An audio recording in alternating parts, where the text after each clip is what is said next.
Hey everybody, Steve Atkinson here. Today I'm going to do a little bit of urban sketching for you. Now I live in Arizona, out on the edge of nowhere, and I don't do a lot of traveling, but I do love doing some virtual urban sketching. And so what I'll do is I'll go on to Google Maps, travel around the world. I'll use the street view in order to get a scene that I want, and then I'll go ahead and sketch it. Now this happens to be the Abbey of Saint Foy in France. It's a beautiful medieval town.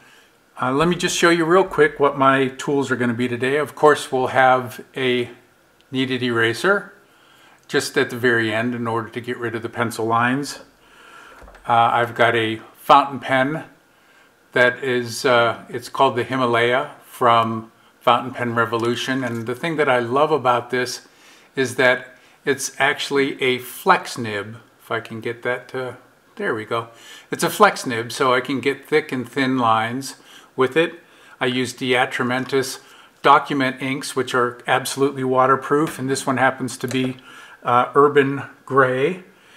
And I'll talk a little more about that in a little while. And then this is, let me get that to focus for you. It's just a regular mechanical pencil. This one happens to be 0.7 size with lead, but you can use anything. I just use this to get my general composition down, and then I will go over it with my ink. And so this is not all that important. You can use a regular pencil. I happen to like using these mechanical pencils because obviously you don't have to sharpen them as you're going along, and I find that they erase really well. So anyways, and last, but definitely not least, is the paper that I'm going to work on. This is a nice, heavy Strathmore mixed media paper. This is the vellum surface. Normally, if I'm just going to be doing inking or pencil work, I'll work on the Strathmore Bristol paper, which is a smooth finish. But I thought, I'm not sure if I'm going to be adding color to this. I'll talk a little more about that at the end. But this is a nice heavy paper that allows you to go ahead. It's a smoother finish, but it's not super smooth, and allows you to go ahead and add color over the top of it. So that's why I chose this. All right, here we have the street view of the image that I'm going to be using. I'll add the link to the Google Maps in the video description so that you can go and sketch if you'd like. It has everything that I need. I don't have to do much rearranging as far as the composition goes. I really like everything about it, so let me just go ahead and pick up the pencil and let's get into it. I do hope that you're going to be able to see what I'm doing here, but just watch how loosely I'm putting everything in and how lightly. This really is going to be my roadmap as to where everything is going to go. And as I'm putting it down, I have in my head, everything's changeable. I don't lock myself into any part of the drawing. And normally I will move things around if I need to, but this one is just such a wonderful shot that I really don't have to do anything to it as far as that goes. But one of the things that you'll notice looking at the reference and what I'm drawing is I'm not being real accurate as far as what the proportions are.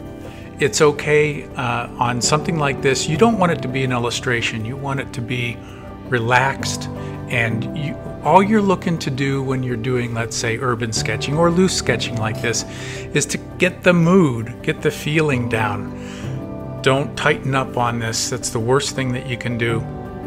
Keep it nice and loose, and nothing is written in stone.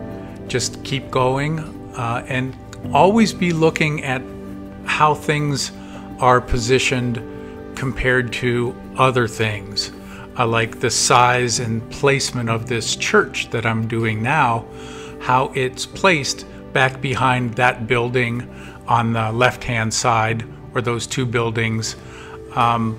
Obviously, the focal point is, well, generally it's going to end up being any people that you have. So the guy that's in the lower part of this drawing, he's leading you into the scene. But, you know, the abbey itself, the church, is the ultimate part of what this focal point is. All the people are there, he's heading toward it, and so even all the lines lead you right into the opening, the doors of that abbey. I know that that's the most important thing. So I can play with the scale of other things, but I always keep in mind where I want your eye to go. And if you do that, you're not going to go too far wrong. This is such a great exercise. It's very freeing if you just allow yourself to kind of be loose but not sloppy.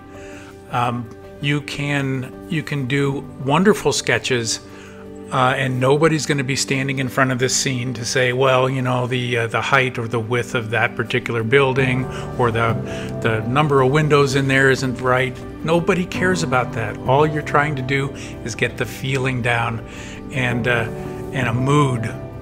And this little village definitely has that in spades. One of the things I always tell myself is if I have reference and I'm drawing or painting something, if it looks right, it's right. But if it looks wrong, it's wrong. So you need to go in and fix things. Even if you've done it, even if you've drawn it or painted it the way the reference shows, if it looks wrong, then you need to correct something. And this style is very forgiving. As long as you keep your lines loose in a controlled way, you're going to be just fine. Let me go ahead and do a little deeper dive. I know that I mentioned this at the beginning, but as I said, this is the Himalaya fountain pen from Fountain Pen Revolutions. And you can get these pens with a flex nib. They also have an ultra flex nib, but the flex nib's great. And then I use Diatramentus waterproof ink. It's a document ink, and this particular one is Urban Gray. If you use these and you decide that you're going to go with watercolor over the top of it, you never have to worry about it smudging or you losing some of your lines. The document inks are a great line in order to be able to go out and do some sketching and then go with some color over the top of it.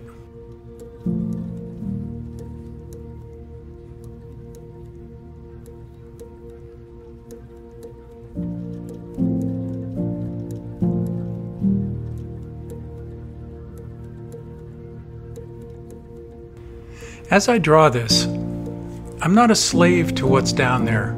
I will move things. One of the reasons why I start with pencil is that I can then go over and make corrections using my fountain pen and my waterproof ink. This is just kind of a second shot at getting everything where I want it to be. And when I say that I work loose, that just means that I intentionally know where my lines are going to go, but I don't strive to make them real straight. As long as you continue that all the way through your drawing, you're going to have a real nice style. If you have one area that's loose and one area that's tight, then that's where you run into problems. But and don't be afraid to go over your line a couple times. That's just part of the look, at least it is for me.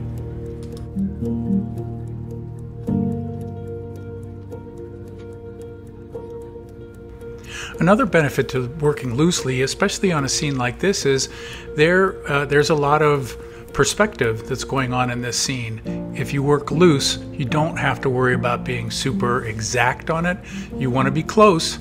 You want to understand perspective, and the only way you do that is, you know, study, watch some videos, and practice. But if you get close, everything will look great.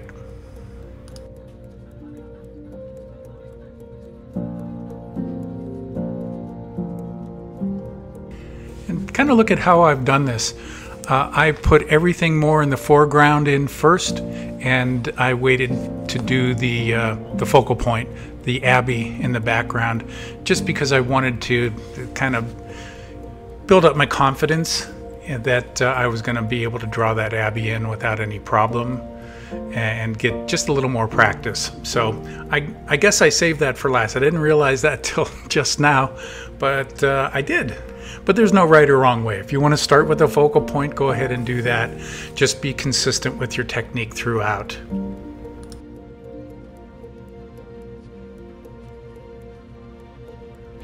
And I don't usually start in with adding the details. You know, I'll get the outside dimensions of something and then I'll work towards the center or in the center in order to add those complications, but get the outside general dimensions of things right, and then you go in and you add any details that you want. Be sparing in your details, especially if you're going to be going over this with some color. You can add a lot of information with the color, and you don't have to spell everything out, kind of like I am here using your line work. Know that you're going to be adding color afterwards. Just hint at some things.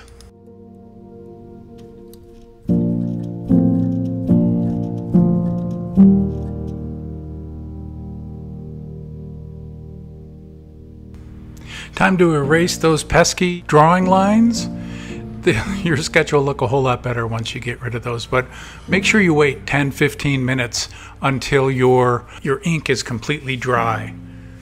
And this is what it ended up looking like. If you like this and you'd like to see me finish it off in color, hit the like button. That lets me know that this is something that you enjoyed. And please comment down in the comment section. I answer as many as I possibly can, but I do appreciate you stopping by. I'm going to close up the studio for now. I'll see you again in the next video, and until then, I'll see you down the road.